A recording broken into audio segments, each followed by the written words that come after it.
Hi student, good morning. चलिए आज हम कक्षा 10वीं की पाठ 2 बहुपद के बारे में बात करेंगे।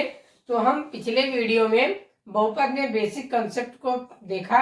बहुपद क्या होता है, बहुपद कितने प्रकार का होता है, बहुपद में क्या क्या बातें होती हैं, कौन सी बहुपद होती हैं, कौन सी बहुपद नहीं होती हैं, द्विघात क्या होता है, रैखिक क्या होता है, एक पदी क्या होता है, द्विपदी क्या होता है। पिछले वीडियो में हमने विस्तृत चर्चा किया है। आशा करता हूं कि आप लोगों ने वो वीडियो देखा होगा। चलिए आज हम बात करते हैं कि कौन कौन सी बहुपद नहीं होती हैं, क्या कंडीशन होगा कि हम उसे बहुपद नहीं कहेंगे, है ना। तो हम कहेंगे यह एक बहुपद है, ये द्विघात बहुपद है और एक पदी वाला बहुपद है ना। तो यह तो बहुपद है। अब बहुपद नहीं होने का कंडीशन है, बहुपद नहीं होने का शर्त, है ना। तो शर्त केवल इतना सा है कि हमारी जो चर की घात है, किसकी घात बच्चों, चर की घात क्या होनी चाहिए, पूर्ण संख्या, है ना। यानी चर जो भी होगा, जैसे एक मैं लिखता हूं एक्स स्क्वायर प्लस 2x, यह एक बहुपद है, ये द्विघात बहुपद है और दो पदों वाला बहुपद है ना। इसकी घात हम देखेंगे हमेशा, किसकी घात देखेंगे बच्चों, चर की घात देखेंगे। चर की घात हमेशा पूर्ण संख्या में होती है या रहेगी तो हम उसे बहुपद कहेंगे, अन्यथा किसी भी कंडीशन में हम बहुपद नहीं कहेंगे। यदि वो घात माइनस में रहेगी तो भी हम बहुपद नहीं कहते हैं, घात तो अपरिमेय में रहेगी तो भी बहुपद नहीं कहते हैं, घात परिमेय में रहेगी तो भी हम उसे बहुपद नहीं कहेंगे।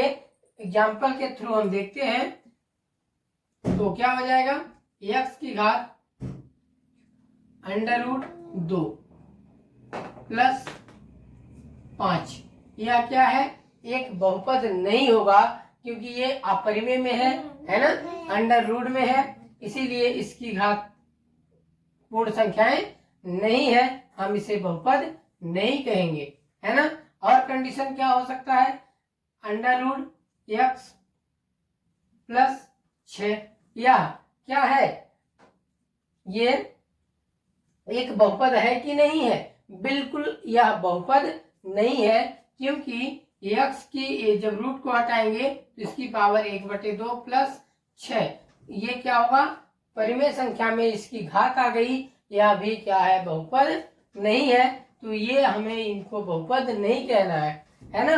यानी इसकी घात 2.5 प्लस 6, यह भी क्या है, बहुपद नहीं है।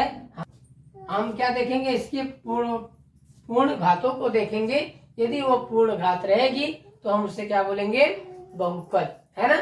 चलिए हम देखते हैं कि बहुपद में मानक रूप क्या होता है, मानक रूप कैसे निकलता है। तो लिखेंगे बहुपद का मानक रूप। तो अलग अलग बहुपद के प्रकारों में से अलग अलग मानक रूप होता है।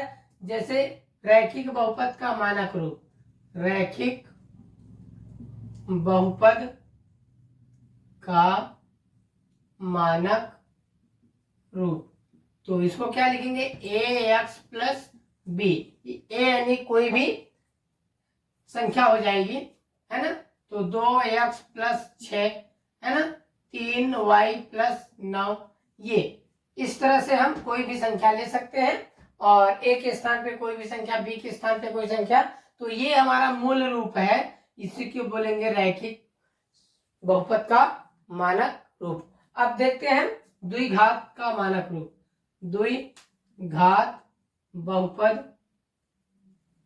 का मानक रूप, तो क्या हो जाएगा, ax² plus bx plus c, है ना। तो इस तरह से हमारा ये द्विघात बहुपद का मानक रूप हो जाएगा। इसको हम उदाहरण में देखेंगे तो क्या हो जाएगा, 2x² प्लस 6x प्लस 5, ये a का मान कुछ भी हो, b का मान भी कुछ भी हो सकता है और c का मान भी कुछ भी हो सकता है, यह हो जाएगा क्या, द्विघात बहुपद का मानक रूप, है ना। अब हम इनके शून्यकों के बारे में बात करते हैं। तो शून्यक तो रैखिक बहुपद में हमारे कितने शून्यक प्राप्त होते हैं बच्चों? एक शून्यक प्राप्त होगा, है ना। जो x का मान प्राप्त होगा वही हमारा क्या हो जाएगा? शून्य, है ना। इसमें कितने शून्यक प्राप्त होंगे? द्विघात बहुपद में 2 शून्यक प्राप्त होते हैं। त्रिघात में कितने शून्यक प्राप्त होंगे? 3 शून्यक प्राप्त होंगे। इसीलिए जितने घात का बहुपद रहेगा उतने हमारे शून्यक प्राप्त होते हैं, है ना। अब देखते हैं शून्यक। तो रैखिक में केवल एक शून्यक होता है जो x का मान होगा। जैसे हम इसमें निकालते हैं तो 2x बराबर क्या हो जाएगा? -6। तो x का मान निकालेंगे तो -6 भागे 2, 2 तिहाई -6, -3 क्या हो जाएगा? शून्यक निकल जाएगा। मतलब x के स्थान पर हम -3 रखेंगे तो हमारा उत्तर क्या आ जाएगा? शून्य आएगा। शून्य का मतलब होता है शून्य प्राप्त होना, है ना।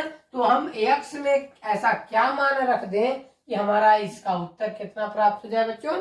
शून्य प्राप्त हो जाए, है ना। तो अब हमें द्विघात के रूप में देखना है।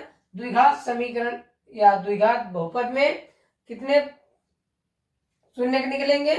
2 शून्यक निकलेंगे और वह दोनों शून्यकों को रखने पर हमारा ये पूरा समीकरण या बहुपद क्या हो जाएगा? 0 हो जाएगा। समीकरण और बहुपद दोनों का कंडीशन सेम रहता है ना।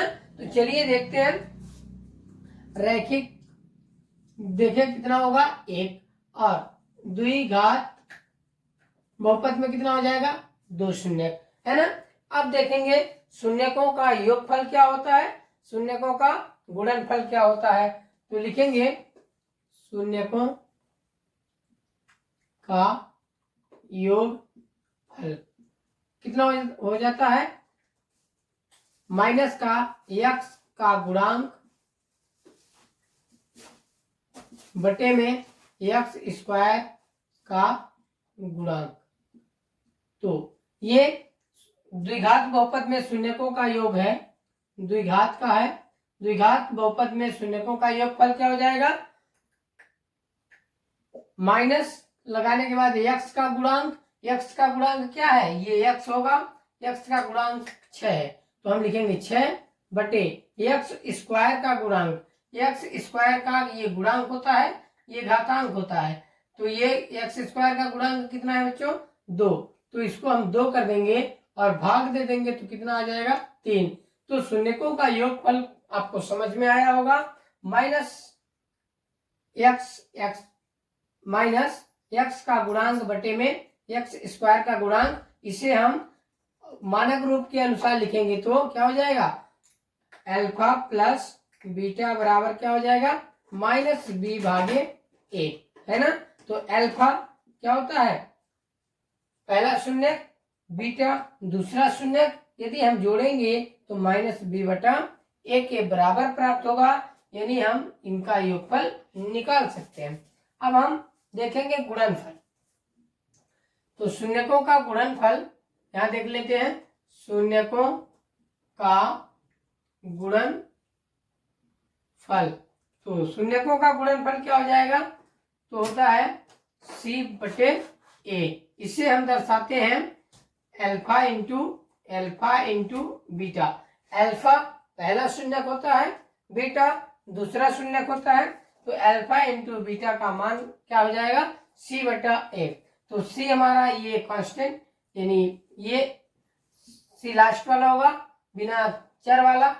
जो अचर होता है वो c होता है और बटे में a यानी x स्क्वायर का गुणांक। तो यहाँ लिखेंगे अचर पद बटे में x स्क्वायर का गुणांक, है ना। तो इस तरह से हम प्रश्नों को आगे इसी के मदद से हल करेंगे। तो चलिए, आशा करता हूं कि आपको यह वीडियो पसंद आया होगा। मिलते हैं अगले वीडियो में, तब तक के लिए जय हिंद जय भारत।